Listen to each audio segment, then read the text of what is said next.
ఓం వసుదేవసుతం దేవం కంసచాణూరమర్దనం దేవకి పరమానందం కృష్ణం వందే జగద్గురుం. జగదేక వీరుడైనటువంటి అర్జునుడికి జగద్గురువైనటువంటి శ్రీకృష్ణ వారి పాదపద్మాలకు నమస్కారం చేస్తూ మనం ఈ రోజున శని శుక్రులు ఇద్దరూ కలిస్తే ఈ మీనరాశిలో 2025 సంవత్సరంలో ఏం జరుగుతుందో చూద్దాం. సాధారణంగా మనకి శుక్రుడు ఎవరో తెలుసా అండి? లూసిఫర్. బైబిల్లో చెప్పినటువంటి శపించబడినటువంటి దేవతలు అని కొంతమంది ఉంటారు. అలాగే హిందూ మత శాస్త్రంలో కూడా మనకి గ్రామ దేవతలు అని మనం చెప్పుకుంటాం కదా. వాళ్ళ గురించి కొంతమంది ఏమంటూ ఉంటారంటే, ఏమండి ఇప్పుడు నల్ల మైసమ్మ, ఎర్ర మైసమ్మ, తర్వాత ఈ యొక్క గండి మైసమ్మ, ఇలా చాలా పేర్లతో ఉన్నారు. కట్ట మైసమ్మ. మా పంతులు గారు ఒక ఆయన ఉండేవారు. అయ్యి బాబాయ్, ఏంటి ఈ గండి మైసమ్మ, ఈ కట్ట మైసమ్మ ప్రాణాలు తీసేస్తుంది, చెరువు గట్ల మీద ఒంటరిగా వెళితే ప్రాణాలు తీసేస్తుంది అని అనేవారు. అటువంటి పోలేరమ్మనే మన వీరబ్రహ్మేంద్ర స్వాముల వారు గురుదేవులు ఆయన చుట్టకు నిప్పపడరా అంటే అక్కడ ఉన్నటువంటి ప్రజలందరూ చూస్తుండగా చుట్టకు పట్టుకొస్తుంది. దెబ్బతో దెమ్మ తిరిగిపోద్ది అక్కడ ఉన్నటువంటి జనానందరికీ. అంటే గ్రామ దేవతలను అలా అంటాం కదా. అలాగే మన బైబిల్లో కూడా వీటిలన్నిటిలో కూడా లూసిఫర్ అంటే ప్రభువు ఏం చేశాడంటే, దేవుడు ఏం చేశాడండి, ఆయన ఒక సృష్టి చేశాడు. ప్రధాన చీఫ్ పిఏ లాగా లూసిఫర్ని. అరే నువ్వు వెళ్ళి పరిపాలిస్తున్నాడు. మరి ఆయన ఏమన్నాడు, వెళ్ళి నన్ను పొగడకుండా ప్రభువుని ఎందుకు పొగడటం, దేవుణ్ణి ఎందుకు పొగడటం అని చెప్పేసి ఆయన ఏం చేస్తాడు, ప్రభువును పొగడకుండా ఆయన తనను తాను పొగుడుకుంటూ ఉంటాడనమాట. అతనే అప్పుడు ప్రభు కోపం వస్తుంది. తనను పొగడమని తన్నే దేవుడిగా డిక్లేర్ చేసుకుంటాడు ఈ లూసిఫర్. అప్పుడు ప్రభు శపించి, పో నువ్వు శపించబడినటువంటి దేవతలనే వాటిల్నే ఏమంటామంటే భోగలాలస దేవతలు అంటాం. యక్షులు, కిన్నర్లు, కింపురుషులు ఇలా ఉన్నారు కదా. అలాంటి కేటగిరీలో ఈ లూసిఫర్ అనేటటువంటి వాడు సాతాన్ అంటాం. మన హిందూ ధర్మశాస్త్రంలో కలిపురుషుడు అంటాం. అతనే శుక్రాచార్యుడు. అంటే శుక్రాచార్యుడు ఏం చేశాడంటే భోగలాలసత్వం, రాక్షసులకు గురువయ్యాడు. శుక్రాచార్యుడు తత్వంలో 2 రకాలు ఉంటాయండి. శుక్రుడుగా ఆయన రాక్షసులకు గురుత్వాన్ని వహించినప్పుడు ఆయన ఆచార్యుడిగా ఉంటాడు, ఒక ప్రొఫెసర్గా మంచి చెప్తాడు.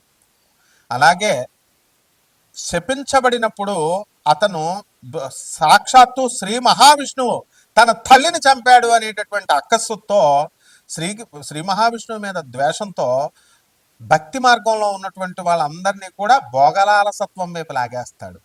ఇల్లు విప్పిస్తాడు, మందు కొట్టిస్తాడు, ఇక రకరకాల పిల్లలు, ఇల్లు, గృహాలు, ఇలా రకరకాలుగా మనల్ని ఈ భూమి మీదే ఉండేటటువంటి సంపదలనిచ్చి ఇక్కడిక్కడే భ్రమింపజేస్తూ ఇక్కడే ఉంచేస్తాడు. ఆ శుక్ర మాయ నుంచి తప్పించుకున్నటువంటి వాడు రాధమ్మ తల్లే ఆయన మాయలో పడిపోతే సాక్షాత్తు శ్రీకృష్ణ పరమాత్మ రక్షిస్తాడు. ఆ రాధమ్మ తల్లి జాగృతమైన మరుక్షణం శుక్రాచార్యుడి యొక్క మాయను విచ్ఛిన్నం చేసింది. అంత పవర్ఫుల్ శుక్రాచార్యుడు. మరి ఇక శని ఎవరో తెలుసా అండి? అటానమస్ ప్లానెట్, స్వయం ప్రతిపత్తి కలిగినటువంటి ఒక అటానమస్ యూనివర్సిటీ లాంటిది. ఆయన బ్రహ్మ విష్ణు మహేశ్వరుల్ని ఎదిరించి పారేస్తాడు. విష్ణుమూర్తి ఈ శనీశ్వరుడి యొక్క కాలు విరగొట్టేస్తాడు.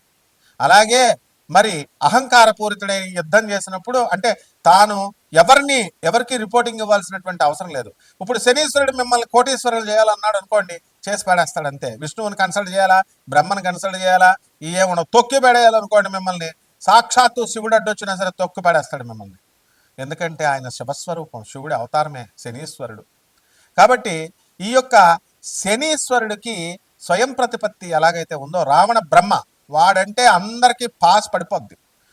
మరి అటువంటి రావణాసురుడు నవగ్రహాలన్నింటినీ బంధించి ఈ గడుల్లో కూర్చోబెట్టి ఏ స్థానంలో అయితే శని ఉంటాడో ఆ స్థానంలో ఆయుర్దాయం, తన కొడుకు పుట్టబోయేటటువంటి ఇంద్రజిత్తుకి పూర్ణాయుర్దాయం, పూర్ణైశ్వర్యము, 10 మంది పెళ్ళాలు, ఈ రకంగా 10 కార్లు, ఇలా ఎవడైతే కోరుకుంటాడో ఆ విధంగా సకల సంపత్తిని ఇచ్చినప్పుడు ఏం జరిగిందో తెలుసా?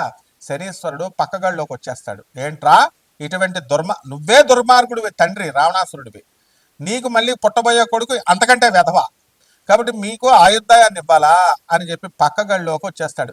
ఎప్పుడైతే పక్క గడిలోకి వచ్చాడో ఆయుర్దాయం క్షీణించబడింది, వాడికి మరణిస్తాడు. అంటే శని చేయదలుచుకుంటే అలా చేస్తాడు. ఆ తర్వాత పీడించేటప్పుడు బ్రహ్మని, తర్వాత ఈ యొక్క ఎవరు మన శివుణ్ణి మర్రి చెట్లో పడుకోబెట్టేస్తాడు. బ్రహ్మదేవుణ్ణి అవమానింపజేస్తాడు ఒక్క లిప్తపాటు క్షణం పాటు.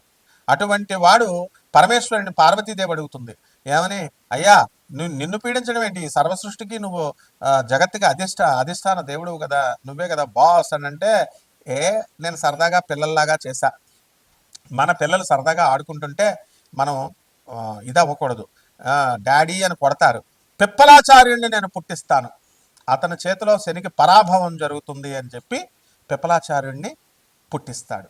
ఇవన్నీ కూడా చాలా కథలు ఉన్నాయి. కాబట్టి మనం చెప్పుకోబోయేది ఏంటంటే శని శుక్రుడు గురించి చూద్దాం. మీనరాశిలో శని ఉచ్చస్థితి, అటువంటి శనేమో శుక్రుడు ఉచ్చస్థితి, శనేమో సముడు.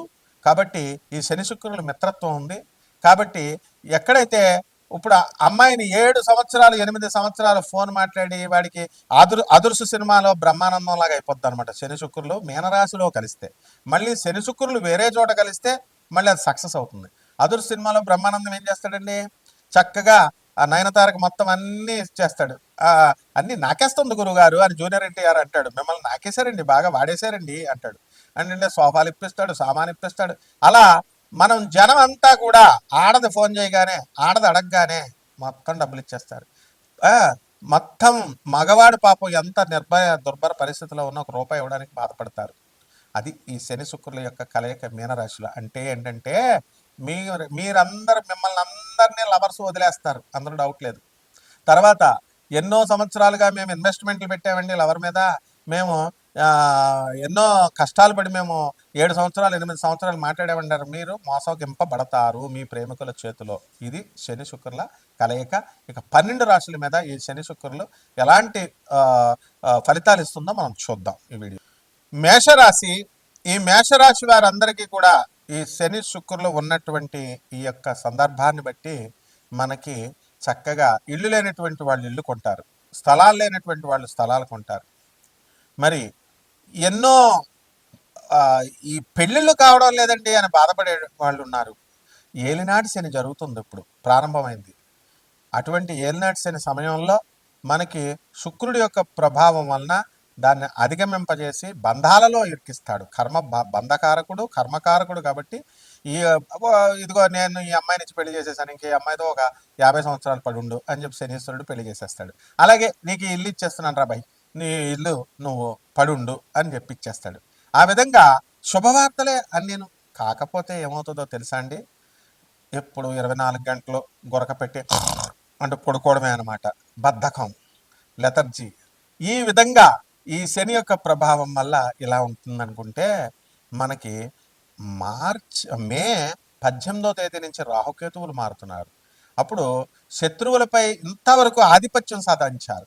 ఎన్ఆర్ఐలతో తెగ బిజినెస్లు చేసేసారు, ఎక్స్పోర్ట్స్ ఇంపోర్ట్స్ బిజినెస్లు చేసేసారు. ఇప్పుడు ఏమవుతుందో తెలుసా, పిల్లలు కేతు 5వ ఇంట్లోకి వచ్చేస్తున్నాడు. వచ్చేయడం వల్ల సింహరాశిలోకి వచ్చి మీ పిల్లలు రాక్షసుల్లాగా మిమ్మల్ని పీడిస్తాడు. మీరు ఏదైనా బండి కొనుక్కున్నారనుకోండి, డాడీ ఒకసారి బండి అంటే మీరు బండి ఇస్తారు. అబ్బా పుత్రవాత్సల్యం, అబ్బా కొడుకు మనకు ఒక్కడే ఉన్నాడని చెప్పి గారాబంతా ఇస్తే వాడి ఫ్రెండ్స్ని ఎక్కించుకొని, గర్ల్ ఫ్రెండ్స్ని ఎక్కించుకొని, మొత్తం ముగ్గురిని ఎక్కించుకొని బండి మీద వెళ్తాడు. పోలీసు పట్టుకుంటాడు. అండ్ కేసు ఎవరు, వాడు మైనర్ కాబట్టి మిమ్మల్ని బొక్కలా వేస్తారు. ఇటువంటి చక్కటి అనుభవాలు మీకు జరుగుతాయి అనమాట మేషరాశి వారికి. వాడు ఎదుగొచ్చిన కొడుకున్నాడు అనుకోండి, వాడు లవ్ మ్యారేజ్ చేసుకున్నాను డాడీ అంటారు, ఫుల్ ఖుషి అయిపోతారు. వాడు ఏ ఎమ్మెల్యే కూతురునో లేకపోతే ఏ రౌడీ కూతురునో లేపుకెళ్ళిపోతాడు. వాళ్ళేమో రౌడీలు పంపిస్తారు మీకు. ఇది మాత్రం తథ్యం అనమాట మేషరాశి వాళ్ళు. అందువల్ల మీ పిల్లల్ని జాగ్రత్త కంట్రోల్లో పెట్టుకోండి అమ్మా. ఆ తర్వాత నెక్స్ట్ ఇక ఉద్యోగాలు లేవు. ఎవరిని చూడండి, నాకు ఉద్యోగం లేదు, నాకు ఉద్యోగం లేదు, నాకు ఉద్యోగం లేదు అనేవాడే ఉంటాడు. ఉద్యోగం ఉన్నవాడేమో అప్పులు, నాకు అప్పులు అంటాడు. ఈ రకంగా పరిస్థితులు అనేటటువంటివి ఉన్నాయి. కాబట్టి మనం ఏం చేయాలంటే, మనం ఈ యొక్క మేషరాశి వారికి అందరికీ కూడా కొన్ని పరిహారాలు చేసుకోవాల్సిన అవసరం ఉంది. రైతుల పరిస్థితి మే 18 తర్వాత బాగుంటుంది. మంచి పంట అనేటటువంటిది వీళ్ళు పండించడం అనేటటువంటి చేస్తారు. సాఫ్ట్వేర్ ఉద్యోగస్తులు చక్కగా వీళ్ళకి ఉద్యోగాలు వస్తాయి, ఫారెన్ వెళ్ళడానికి అవకాశాలు ఉంటాయి. విద్యార్థులు చదువు విషయంలో కూడా మే 14 తర్వాత ఈ యొక్క చదువు డల్ అయిపోవడం జరుగుతుంది మేషరాశి వారికి. డబ్బులు ధనం విపరీతంగా ఖర్చు పెట్టడం ఫ్రెండ్స్తో వీళ్ళతో ఇవన్నీ జరుగుతాయి. పరిహారాలు మనం చేయాల్సింది ఏంటంటే, మనకి శని జపం చేసుకోవాలా, ఏలినాటి శని జరుగుతుంది, శని స్తోత్రాలు చదువుకోవాలా, శనికి కిలోంపావు నల్ల నువ్వుల్ని, నల్లని వస్త్రాన్ని ఇచ్చి పేద బ్రాహ్మణులకి అధిక పారితోషకాన్ని ఇచ్చి మీరు చేయాలి. అధిక పారితోషికం మీరు ఇవ్వకపోయినా కూడా వాళ్ళు అడుగుతారు. మినిమం 2000 రూపాయలు ఇవ్వాలి మీరు పంతులు గారికి. అలాగే నల్లని వస్త్రం ఏదో చిన్న చిరిగిపోయిన జాకెట్ లేదా చిన్నది పీలిక కాదు, ఆయన ఫుల్ ఫ్లెడ్జెడ్, ఆయనకి కంప్లీట్గా బట్టలు పెట్టాలి మీరు. అలాగే ఈ యొక్క శనికి చక్కగా రావి చెట్టు ఊరుకునే ప్రదక్షిణాలు చేయడం కాదు, నీళ్లు పోయండి, ఒక బకెట్ నీళ్లు పోయండి. నీళ్లు పోయమన్నామని ఏదో స్పూన్ నీళ్లు లేదా చిన్న స్టైల్గా ఇలా చిన్న రావి కలసం చెంపు పట్టుకెళ్ళి దాంతో నీళ్లు పోయడం కాదు, బకెట్ నీళ్లు మినిమం పోయాలి.